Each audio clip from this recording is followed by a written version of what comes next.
সবাইকে নমস্কার। এখন আমি সাজেশন নিয়ে আলোচনা করব। সাজেশন নিয়ে আলোচনা করার আগে আমার কিছু গুরুত্বপূর্ণ কথা তোমরা মন দিয়ে শুনবে। সেটা হলো কি না, সাজেশনটা তোমরা না টেনে না স্ক্রিনশট নিয়ে পুরোটা ভালো করে শুনবে।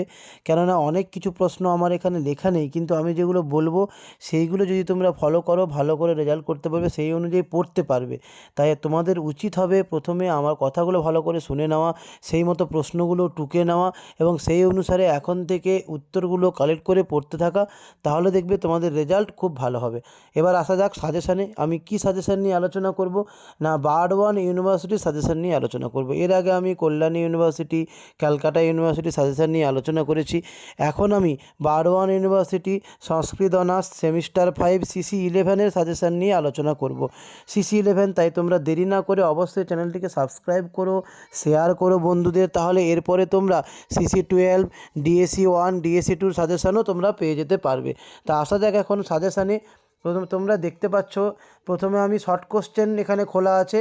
শর্ট কোশ্চেন তোমাদের প্রথমে কি সাজেশানে শর্ট কোশ্চেন আছে, 10টা শর্ট কোশ্চেন করতে হয়, 10 দুয়ে 20 নাম্বার CC11-এর।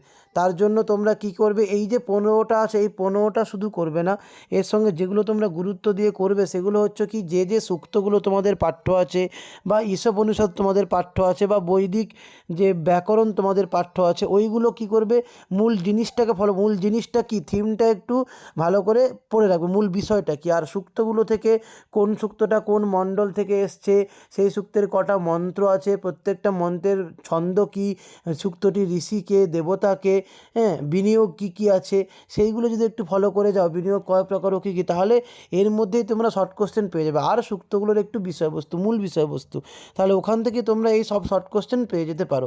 এছাড়া এই যে 15টা আমি দিয়েছি, এই 15টা একটু জোর দিতে পারো। এই 15টা কী কী, ইন্দ্র সূক্ত ঋগ্বেদ সংহিতার কোন মণ্ডলে পাওয়া যায়, সেখানে কতগুলি মন্ত্র আছে, স ড্যাশ ড্যাশ চ পিপ্রয় শূন্যস্থান পূরণ করো, কোন দেবতা কত বৎসরে সম্বরকে খুঁজে পান, প্রাসঙ্গিক মন্ত্রটি উল্লেখ করো, বিলাপ করতে করতে জুয়ারি তার স্ত্রীর কোন কোন গুণ স্মরণ করে, নিরুক্ত অনুসরণ করে অগ্নির স্থান নিরূপণ করো, দাস ও দস্যু এই শব্দ দুটি কোথায় পাওয়া যায়, অপাং নেতা এবং অচ্যুতচ্যুতককে ঈশোপনিষদ এরূপ নামকরণের কারণ কি, কোন বেদে এই উপনিষদ যুক্ত, কে কিভাবে অমৃত পান করে তা উপনিষদ অনুসারে বলো, অক্ষসূক্তে কেন কৃষিকার্যে উৎসাহ দেওয়া হয়েছে, কেবল বেদেই পাওয়া যায় এমন লকারের দুটি প্রয়োগ দেখাও, কম্পস্বরের উদাহরণ দাও, অশ্বিনশস্ত্রের পরিচয় দাও, ত্রিচাদি বিনিয়োগ অথবা যার ব্যাখ্যা করো, পদপাঠে প্রগৃহ্যস্থলে ইতিকরণের উদাহরণ দাও।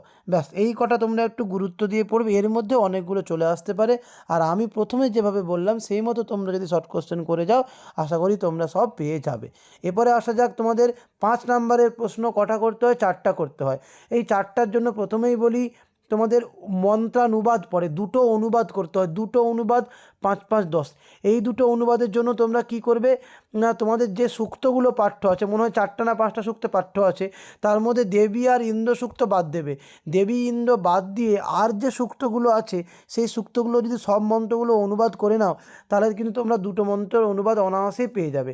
এছাড়া স্পেশালভাবে এইগুলো দেখে রাখতে পারো যেগুলো আমি বলেছি, ইলা বায়া বৎসরে বা জো হত্যা হিমরিনাথ বা সন ও বৃষ্টিং দিবসপরি ইয়ো জাত এব প্রথম মনস্থান, এগুলো একটু দেখে যেতে পারো। কিন্তু তোমরা ওই দুটো সূক্ত বাদ দিয়ে বাকি যে সূক্তগুলো আছে সেইগুলো যদি একটু ফলো করে যাও, সেই সূক্ত থেকে কিন্তু মন্ত্রের অনুবাদ তোমরা পেয়ে যেতে পারো। এই গেল দুটো। এরপরে কি আছে, ওপরের মন্ত্র দুটির একটির পদপাঠ করো। এবারে কি, যে মন্ত্র দুটো তোমাদের মন্ত্রানুবাদ পড়বে সেই মন্ত্র দুটোর মধ্যে যে কোনো একটার পদপাঠ তোমাদের করতে বলবে। পদপাঠটা তোমাদের শিখতে হয়, আশা করি তোমাদের প্রত্যেকের কলেজে স্যার ম্যামরা শিখিয়েছেন বা কোনো প্রাইভেট টিচাররাও শিখিয়ে থাকতে পারেন। তাই ওই পদপাঠটা তোমাদের কি করতে হবে না, যে মন্ত্রগুলোর আমি অনুবাদ রেডি করব সেই মন্ত্রগুলোর পদপাঠও রেডি করে রাখবো, তাহলে তার মধ্যে একটা আমি পদপাঠ করতে পারবো।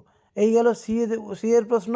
ডিএ কি আছে না, অহং শুভে পিতরমস্য, এইটার মন্ত্রটির ব্যাখ্যা, ইতে তত ভূয় এইব তে তম ইউ বিদ্যাং রতা, এটা ঈশোপনিষদ থেকে, এটাও ব্যাখ্যা। দেবী সূক্তের মহিমা মন্ত্রসহ ব্যাখ্যা করো।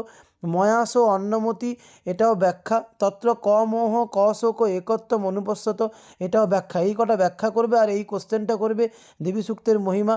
এরপরে কি কিছু ব্যাখ্যা টিকা করতে হবে, যেমন শস্ত্র অথবা স্তোত্র এর ব্যাখ্যা, মাধ্যন্দিন শবন এবং নিষ্কেবল্য শস্ত্র এই সম্পর্কে টিকা, আর পদপথে ইতির ব্যবহার পর্যালোচনা করো। এই প্রশ্ন, এই কটা প্রশ্ন আর অনুবাদ যদি তোমরা করো, ব্যাখ্যা অনুবাদ এবং প্রশ্ন যদি করো, এর মধ্যেই তোমাদের যে 5টা করতে হচ্ছে, এখানে 5টা না 4টা করতে হচ্ছে, 4টা অনায়াসই তোমরা পেয়ে যাবে, হয়তো বেশিও পেতে পারো। এই গেল 5 নম্বরের প্রশ্নের সাজেশান। এই কটা করলেই এখানে হবে। আর আমি বলে দিলাম যে অনুবাদটা কিভাবে করবে, ঠিক আছে। এরপরে আসা যাক লং কোশ্চেন। লং কোশ্চেন তোমাদের করতে হবে কি, দুটো লং কোশ্চেন করতে হবে, 10 দুয়ে 20 নাম্বার, দুটো করতে হবে 10 দুয়ে 20 নাম্বার। দুটোর জন্য আমি বেশি দিচ্ছি না, দেখো এই কটা তোমাদের করতে হবে কি, 1 নম্বর ঈশোপনিষদ অবলম্বনে বিদ্যা অবিদ্যা তাৎপর্য, এটা খুবই ইম্পর্ট্যান্ট। অসমাপিকা ক্রিয়ার বৈদিক প্রবন্ধ বিষয়ে নিবন্ধ লেখো।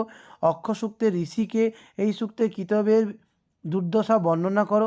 তোমার পাঠ্যাংশ অবলম্বনে যথাযথ মন্ত্র উদ্ধৃত সহযোগে ইন্দ্রিয়ের মাহাত্ম্য বর্ণনা করো, খুবই গুরুত্বপূর্ণ। ঈশোপনিষদ অবলম্বনে আত্মস্বরূপ বর্ণনা করো।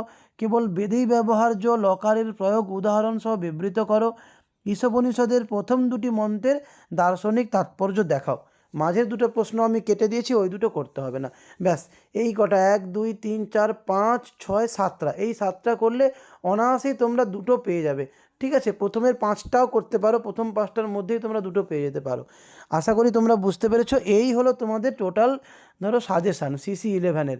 আশা করি তোমরা সবাই বুঝতে পেরেছো। এই মতো উত্তর কালেকশন করে তোমরা এখন থেকে পড়াশোনা শুরু করে দাও, এবং অবশ্যই আমার চ্যানেলটিকে সাবস্ক্রাইব করো। এরপরে আমি CC12-এর সাজেশান নিয়ে আলোচনা করব, DSE1 DSE2 নিয়েও আলোচনা আস্তে আস্তে আমি করব। আশা করি সবাই বুঝতে পেরেছো। মন দিয়ে পড়াশোনা করো। আর কোনোরূপ কোনো সমস্যা হলে চ্যানেলে আমার ফোন নাম্বার দেওয়া আছে, তোমরা কন্ট্যাক্ট করতে পারো, ওটাই আমার হোয়াটসঅ্যাপ নাম্বার, ওখানেও তোমরা মেসেজ করতে পারো, নিশ্চয়ই তোমাদের আমি সাহায্য করব। আশা করি সবাই বুঝতে পেরেছো। এই হলো তোমাদের টোটাল সাজেশান। এই মতো তোমরা এখন থেকে পড়াশুনো করো, সবাই ভালো রেজাল্ট হবে। সবাই ভালো থেকো, মন দিয়ে পড়াশুনো করো। এই ভিডিও এই পর্যন্ত, আসবো আবার পরের ভিডিও নিয়ে। নমস্কার।